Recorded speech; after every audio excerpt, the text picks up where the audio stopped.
Welcome to Cartimar Market here in Pasay.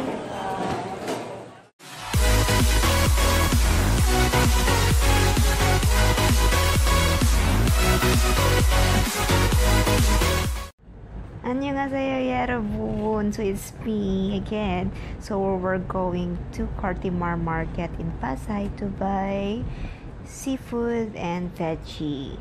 So it's 5 a.m. in the morning.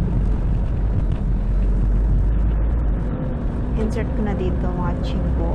Kailangan talaga pumunta ng Cartimar early in the morning, like before we go there 4 or 5 a.m. in the morning kasi maraming bumibili doon, especially mga Chinese. Ayan, doon sila bumibili. So let's see today kung meron marami bang tao o hindi. So, ayan, nandito na tayo guys. Ayan, ito yung road. Na-pass forward ko na lang para mas madali. At saka, yan, parking area. And may notice dyan guys, ayan. Kailangan mag-wear ng face mask and face shield. Welcome to Cartimar, a fresh food plaza.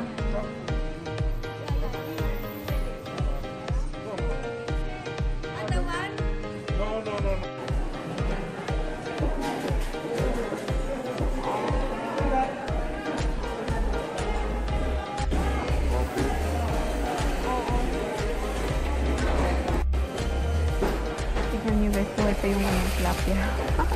Yun! Very cute talaga. Kawawa naman.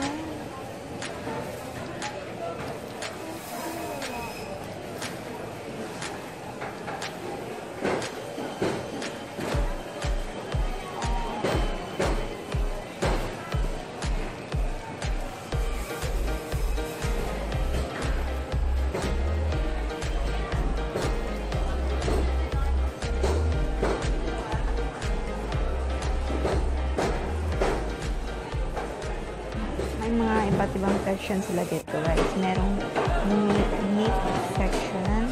Sa dulo naman sa harapan merong fruits and then veggie, meat and fish. Ayan, meron din mga poultry yung sa dulo na. Ayan, this. Ayan, dun sa dulo na. Ayan, marami guys. You can choose anyone. So yan. Salmon yung pinili na. Loving heart. Pumili ako na imbis na yan. Tabi ng heart. Sarap. Ayun.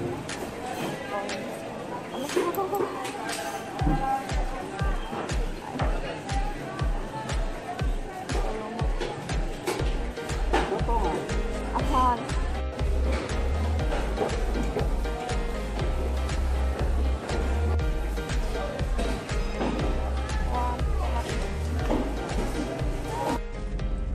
Uwian na. Ayan guys, nag-pick up kami sa Jollibee for our breakfast. Late na sa duty.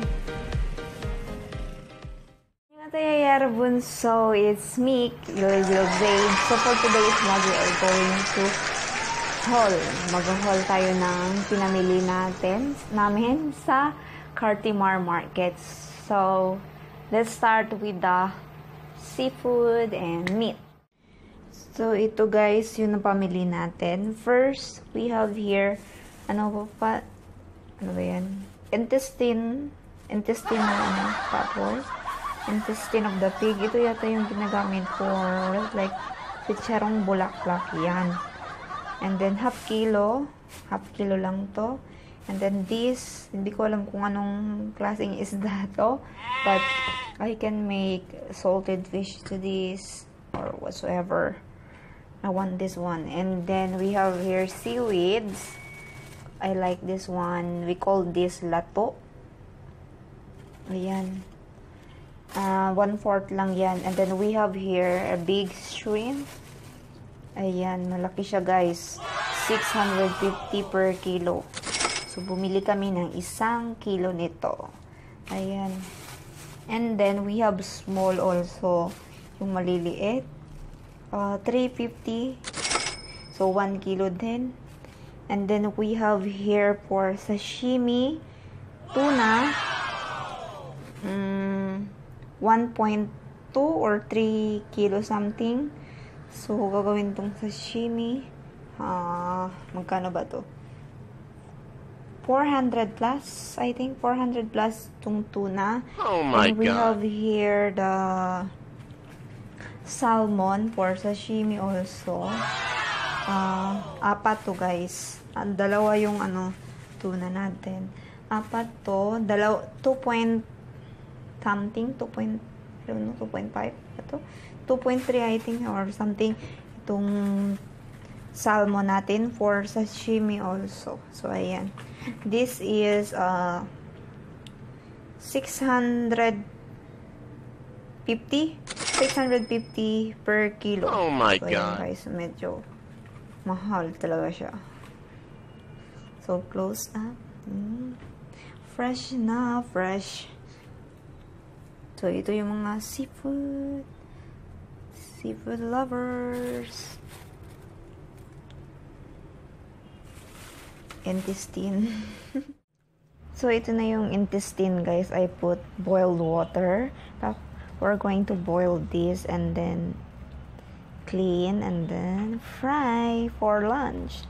Sarap nito.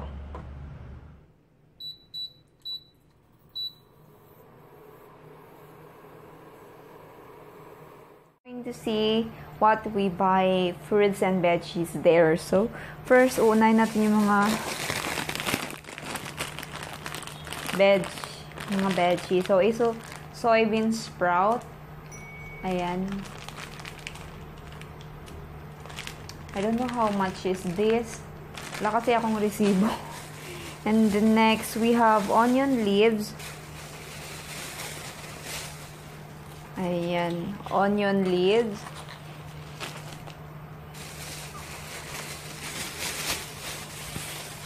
We have also one radish here for soup.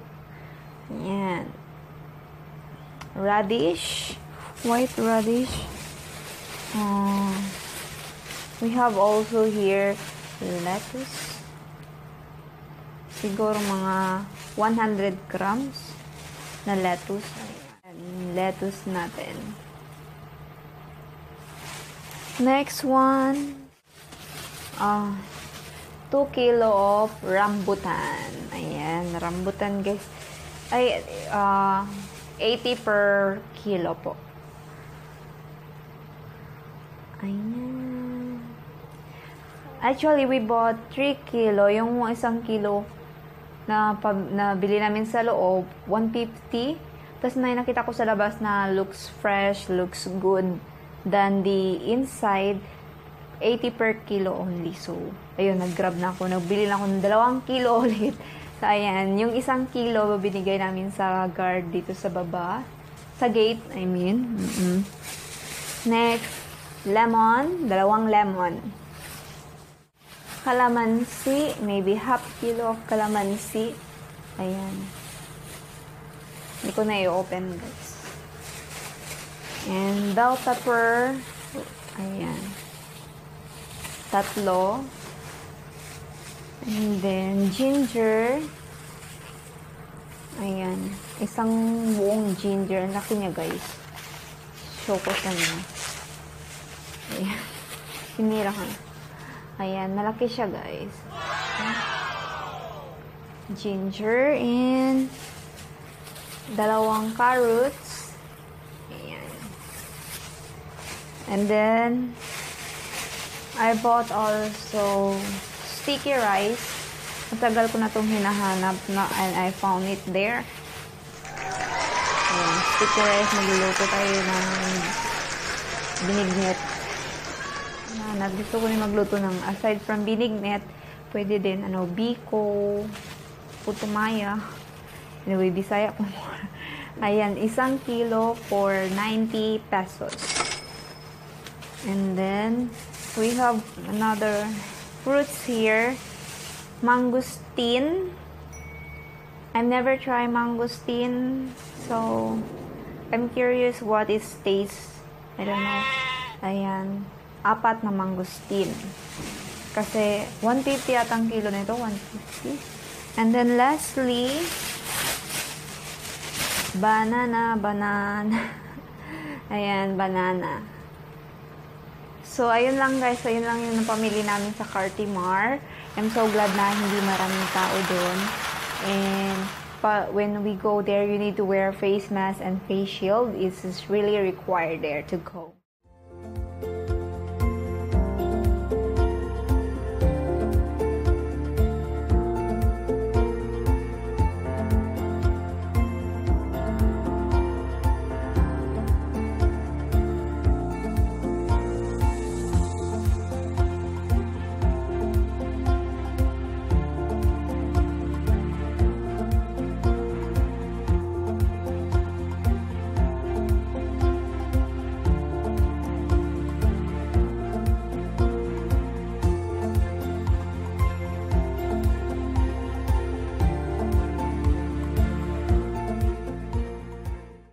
That is guys, yan lang yung vlog natin for today. Nag-tour tayo sa Cartimar. I hope na-enjoy nyo. Pasensya na, hindi ka masyado ako nakapag-video sa lahat. Doon lang sa mga fish, sa mga meat. Doon sa gulayan na hindi na ako nakapag-video, saka sa mga veggie. Kasi, ang hirap, marami kaming dinala. And then, ayun lang guys. Thank you so much for watching. Hope you enjoy my video for today. And don't forget to like and subscribe to my YouTube channel, Lucille. Yes, thank you so much for watching. So please comment down below if you want more suggestions, comments, and so on. So thank you so much for watching guys. Annyeong, magluluto pa ako. Bye!